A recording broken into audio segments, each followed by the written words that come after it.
Baik, perkenalkan, saya Zuraya Ramadhani sebagai pembicara pertama akan membacakan bab 9 yang berjudul Masa Dewasa Awal dan Madya.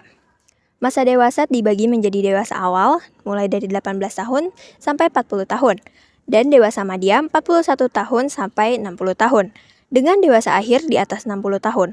Faktor yang mempengaruhi masuknya ke masa dewasa meliputi hukum, pendidikan, biologi, dan psikologi. Ciri-ciri perkembangan dewasa dini meliputi usia reproduktif, memantapkan kedudukan, menghadapi banyak masalah, dan tegang emosional. Persiapan sejak remaja penting untuk menghadapi tantangan dewasa seperti perkawinan, karir, dan masalah emosional. Baik, saya Saidara Fifa akan melanjutkan materi selanjutnya.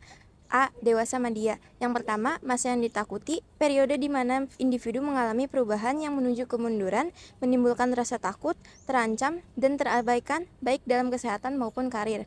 Yang kedua, masa transisi.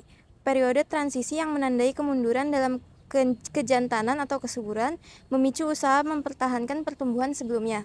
Yang ketiga, masa penyesuaian kembali. Periode ini terjadi di mana perombakan perilaku untuk menyesuaikan diri dengan perubahan fisik dan psikis yang terjadi. Terakhir, masa keimbangan dan tak keseimbangan.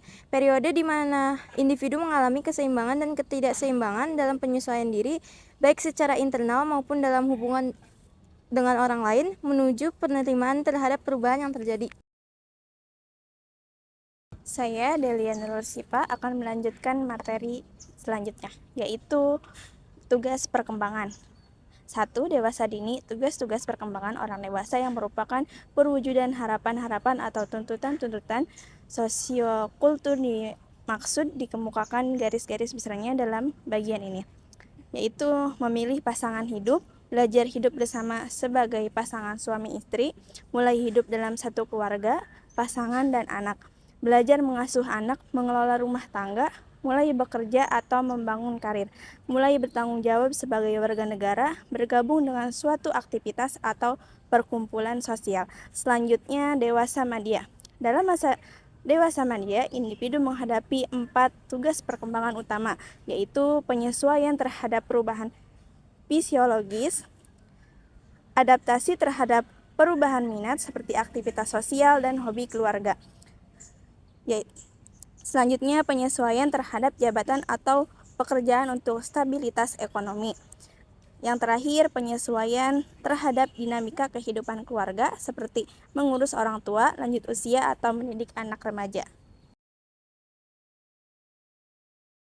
Perkenalkan, nama saya Salwari Agustina. Di sini saya akan menjelaskan tentang perkembangan fisik, kognitif, emosi, sosial, dan moral. Perkembangan fisik pada dewasa dini umumnya terjadi pada puncak kemampuan fisik di usia 18-30 tahun yang diikuti dengan kesehatan yang baik.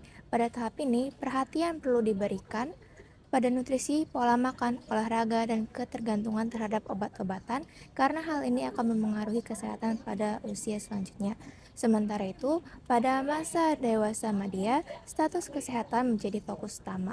Beberapa perubahan fisik yang terjadi antara lain penurunan daya akomodasi mata, aliran darah pada mata yang berkurang, gangguan kesehatan seperti penyakit kardiovaskular dan kanker. Selanjutnya, perkembangan kognitif. Pada masa dewasa, ada pandangan yang berubah mengenai perkembangan kognitif. Hal ini disampaikan oleh Sache dalam Santrok 2002. Sache mengatakan pendapat karena kritikan terhadap pandangan Jean Piaget yang mengatakan bahwa masa dewasa merupakan efisiensi dari tahap perkembangan operasional formal saja. Sache mengatakan bahwa ada beberapa tahap perkembangan kognitif pada masa dewasa, yaitu ada tahap mencari prestasi atau achieving stage. Tahap ini terjadi pada masa dewasa awal. Yang kedua itu ada tahap tanggung jawab, responsibility stage. Tahap ini dimulai sejak masa dewasa awal.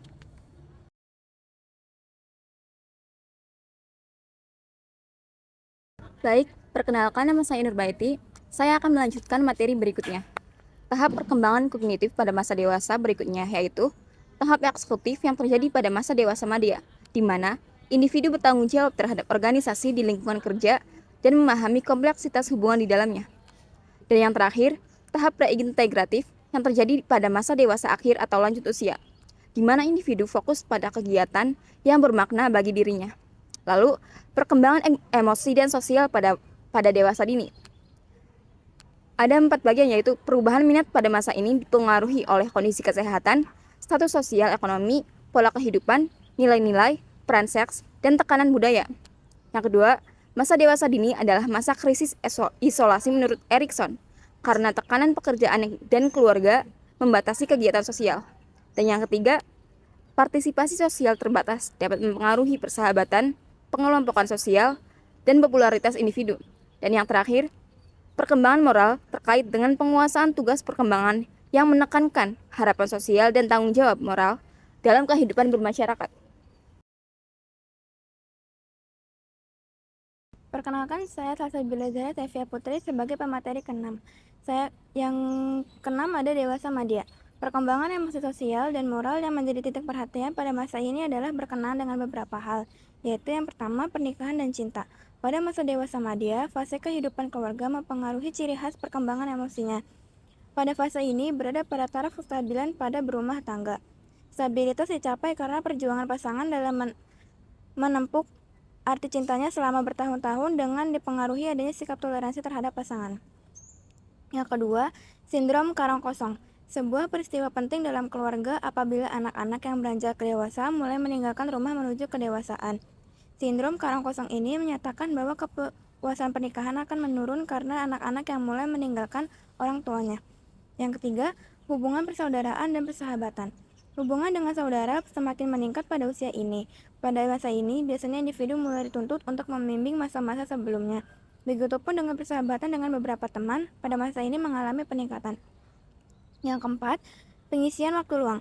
Individu pada masa dewasa madya atau tengah perlu menyiapkan diri untuk masa pensiun, baik secara keuangan maupun secara psikologis. Membangun dan memenuhi aktivitas waktu luang merupakan bagian yang penting untuk persiapan masa pensiun, sehingga peralihan ke masa usia lanjut tidak begitu menekan individu yang dapat menyebabkan cemas. Yang terakhir, hubungan antar generasi. Keterdekatan antar generasi terlihat semakin dekatnya anak-anak yang beranjak dewasa dengan orang tuanya, terutama ibu dan anak perempuannya.